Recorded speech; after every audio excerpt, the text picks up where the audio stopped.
One of the first questions that people get concerned about, was it Friday or was it Wednesday? And let me say right up front, there are many good scholars that will support a Friday crucifixion. That is the traditional view of the church. I can remember vividly, I was a co-host on a worldwide television broadcast, and we had as our guest, the guest that was scheduled at that time was Dr. John Warwick Montgomery, the famous apologist. And my associate host got in a discussion with him about where he was explaining how you get 3 days and 3 nights between Friday and Sunday.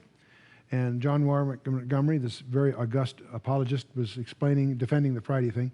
When he finished, I turned to the co-host and explained, I says, you need to understand that John is also an attorney, and that's the way they bill.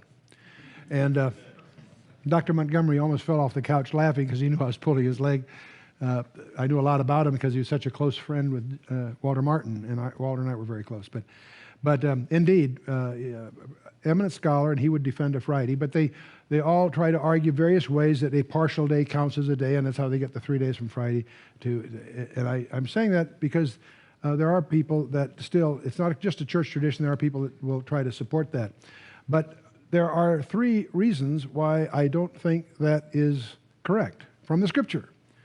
We mentioned last time that he went from Jericho to Bethany 6 days before Passover, which means, in effect, that Passover could not be on a Friday, because you wouldn't be, 6 days before that would be a Shabbat, and that's from Jericho to Bethany is more than a Sabbath day's journey. And as an observant Jew, he would not violate that Shabbat.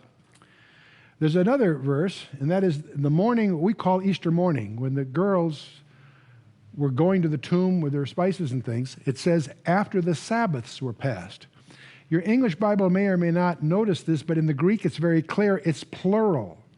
The Sabbaths were passed that Sunday morning, which means there was more than one Sabbath. On the Jewish calendar, there are 52 Shabbats, that is what we call Saturdays. There are also 7 high Sabbaths in addition, one of which is the Feast of Unleavened Bread, the day after Passover. Passover itself is not considered a Sabbath, but the day after is in the formal reckoning. So the fact that Sunday morning there was more than one Sabbath passed means that not only Saturday had passed, but either Thursday or Friday was the Feast of Unleavened Bread. When the Sabbaths were passed, they were free to go to the thing. So that, again, is a refutation of a Friday crucifixion. And the one that's also the third thing is Jesus himself said, as Jonah spent 3 days and 3 nights in the belly of the fish, so shall the Son of Man spend 3 days and 3 nights in the belly of the earth. And the way that's expressed seems to reject it being simply idiomatical. 3 days and 3 nights is clearly, you can't shoehorn that in between Friday evening and Sunday morning. It doesn't work, so much as you might try. So we hold, doesn't mean we're right, I just want you to know where we're coming from as we go through some of these other discussions. So 6 days before Passover, he came to Bethany in John chapter 12, and more than a Sabbath day's journey from Jericho, and 3 days and 3 nights in the heart of the earth in Matthew 12, verse 40. Okay, so those are 3 reasons. So Friday, we see him at Bethany from John 12. Saturday, we have the triumphal entry by this reckoning. And there's different scholars will have slightly different resting. We've leaned heavily on the very interesting work by Rister Salata that's been finally translated into English, and it's a very excellent reconciliation of much of this. Sunday is when the fig tree is cursed and so forth. Monday is when the conspirators counsel together. And I want to point out something to you. The plan by the conspirators expressly was not to take Jesus on a holiday, because they feared the Romans. The Romans almost didn't care what you do as long as you did it orderly. Their report card to Caesar gets punched by whether or not there's an insurrection. So the Romans were very tight in keeping things peaceful. They couldn't care less about the other controversies. The conspirators wanted to take Jesus on a non-holiday. That was the plan. And I think it's very, very fascinating that Jesus controlled all the details. And at the upper room, it's Jesus that announces that someone's going to betray him. So you have to understand the spot that put Judas in. He wasn't going to do it that night. It's Passover the next day. You got to be kidding.